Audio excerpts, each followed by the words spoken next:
بسم اللہ الرحمن الرحیم۔ کیا آپ جانتے ہیں کہ ربیع الاول صرف ایک اسلامی مہینہ نہیں بلکہ ہماری تاریخ کا وہ مہینہ ہے جس کا تعلق ہمارے آقا حضرت محمد مصطفیٰ صلی اللہ علیہ وآلہ وسلم کی مبارک زندگی سے ہے۔ لیکن سوال یہ ہے کہ ربیع الاول کو نبی کریم صلی اللہ علیہ وآلہ وسلم کی محبت کے ساتھ کیسے گزارنا چاہیے، اور وہ کون سا عمل ہے جو ہماری محبت رسول کو صرف دعوے سے نکال کر ہماری زندگی کا حصہ بنا سکتا ہے۔ آج کی ویڈیو آخر تک ضرور سنیے گا، کیونکہ آخر میں ہم ایک ایسی بات کریں گے جو شاید آپ کو اپنے دل پر غور کرنے پر مجبور کر دے۔ محترم ناظرین، اگر ہم واقعہ نبی کریم صلی اللہ علیہ وآلہ وسلم سے محبت کرتے ہیں تو کیا ہماری زندگی میں بھی اس محبت کا اثر نظر آنا چاہیے؟ یہ وہ سوال ہے جس کا جواب ہر مسلمان کو اپنے دل سے پوچھنا چاہیے۔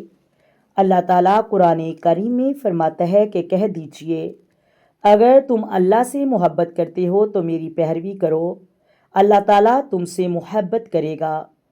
سورۃ العمران آیت نمبر 31 میں ہے۔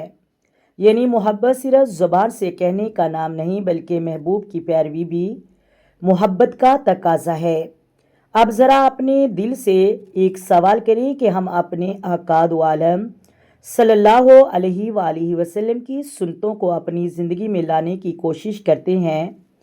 کیا ہم کسی کی دل آزاری تو نہیں کرتے؟ کیا ہم سچ بولتے ہیں؟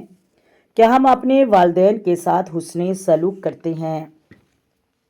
کیا ہم غریبوں، یتیموں اور ضرورت مندوں کا خیال رکھتے ہیں؟ کیا ہم کسی کی دل آزاری تو نہیں کرتے؟ اور سب سے بڑھ کر ہماری نماز، ہمارا اخلاق اور ہمارا کردار ہمیں ہمارے نبی کریم صلی اللہ علیہ وآلہ وسلم کی تعلیمات کے قریب لے جا رہا ہے؟ اگر جواب کمزور ہے تو ربیع الاول ہمارے لیے ایک خوبصورت موقع بن سکتا ہے۔ یہ مہینہ ہمیں صرف خوشی کا احساس دلانے کے لیے نہیں بلکہ اپنی زندگی کا جائزہ لینے کا بھی موقع دے سکتا ہے۔ اور ایک بہت خوبصورت عمل اللہ تعالیٰ قرآن کریم میں ارشاد فرماتا ہے، بے شک اللہ اور اس کے فرشتے نبی پر درود بھیجتے ہیں، اے ایمان والو تم بھی ان پر درود اور خوب سلام بھیجا کرو۔ سورۃ الاحزاب آیت نمبر 56 میں ہے۔ تو آئیں ربیع الاول میں درود و سلام کی کثرت کریں، اپنی زبان کو ذکر سے تر کریں، سیرت مصطفیٰ پڑھیں، آپ صلی اللہ علیہ وآلہ وسلم کے اخلاق کو سمجھیں، اور پھر کوشش کریں کہ جو کچھ ہم سیکھیں اسے اپنی زندگی میں بھی لے آئیں۔ کیونکہ اصل سوال یہ نہیں کہ ہم ربیع الاول میں نبی کریم صلی اللہ علیہ وآلہ وسلم کا ذکر کتنا کرتے ہیں، اصل سوال یہ ہے کہ ربیع الاول گزارنے کے بعد ہماری زندگی میں نبی کریم صلی اللہ علیہ وآلہ وسلم کی کتنی سنتیں باقی رہی ہیں۔ یہ سوال شاید آپ کو بھی اپنے دل پر غور کرنے پر مجبور کر دے۔ اگر ربیع الاول کے بعد ہم پہلے سے زیادہ نماز کے پابند ہو جائیں، اگر ہمارے اخلاق پہلے سے بہتر ہو جائیں، اگر ہم والدین کی زیادہ خدمت کرنے لگیں، اگر ہم غریبوں اور یتیموں کا زیادہ خیال رکھیں گے، اگر ہم جھوٹ، غیبت اور بد اخلاقی سے بچنے لگیں گے، تو سمجھیں کہ ربیع الاول نے ہمارے دل پر اثر کیا ہے۔ محترم ناظرین، آئیں ربیع الاول میں صرف ایک وعدہ نہیں بلکہ ایک عملی عہد کریں۔ ہم صرف زبان سے محبت رسول صلی اللہ علیہ وآلہ وسلم کا دعویٰ نہیں کریں گے، بلکہ اپنی زندگی کو سنت مصطفیٰ صلی اللہ علیہ وآلہ وسلم کے مطابق بنانے کی کوشش کریں گے۔ درود شریف پڑھیں گے، سیرت مصطفیٰ پڑھیں گے، اپنے اخلاق بہتر کریں گے، اور یہاں تک ممکن ہو آپ کی تعلیمات کو اپنی زندگی کا حصہ بنائیں گے۔ آخر میں اتنا یاد رکھیے کہ محبت رسول صلی اللہ علیہ وآلہ وسلم صرف الفاظ نہیں، یہ ایک ذمہ داری بھی ہے۔